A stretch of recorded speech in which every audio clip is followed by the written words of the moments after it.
Clay Millican and Doug Kalitta. Another big-time round one matchup. Millican, the Parts Plus machine, they did not qualify particularly well. If you were with us yesterday, you may remember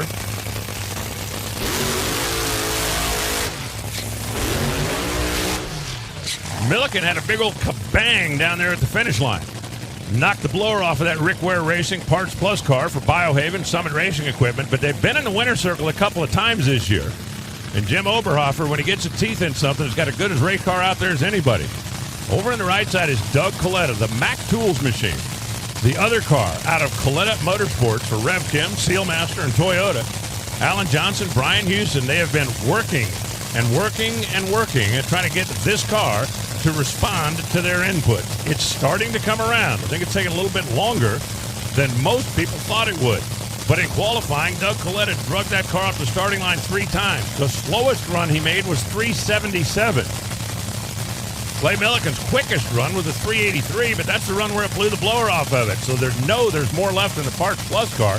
The real question, I think, is how hard can you lean on the racetrack? The sun is trying to peek through the cloud cover. That's going to change the temperature of the concrete down there, and that'll change the complexion of this joint.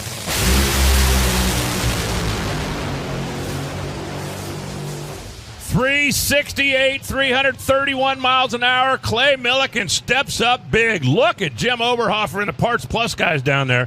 Doug Kalitta goes 372 at 327 miles an hour and wasn't really even in the race. Identical on the reaction time. Clay Millican better every increment down the track. Joe. A burst of emotion from Jim Oberhofer when the 68 come up on the board. You guys have been working so hard, and it pays off with a win light. Man, I'll tell you what, my Parts Plus team, Jesse Schneider, Bruce Reed, and all those Parts Plus guys, they've been working their butts off. We had electrical problems all 3 runs, and we were really trying to run good and tore up some stuff. And Rick Ware went to church for us back in Charlotte today. But I can't say enough about my guys. And Clay Millican, I tell you what, that guy smiles all the time. And when he's smiling, it makes me smile. And what an awesome deal. And I also had some friends come over last night, and they know who they are, and they helped me out too. And I just want to thank them very much. You mentioned Rick Ware and Clay, and this team has got 2 wins already this season, getting ready to go into a critical point in the season. Is there anything that you want for right now, or is this team as ready as it's going to be?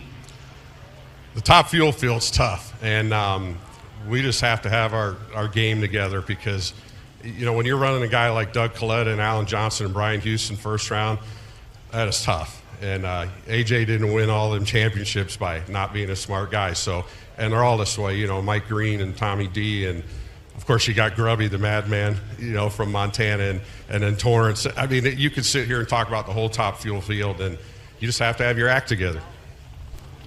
You sure Rick Ware's not at Watkins Glen this weekend? He might be up there with his Cup guys. Watch this again. Just a terrific drag race. Identical reaction times to the 1,000th of a second.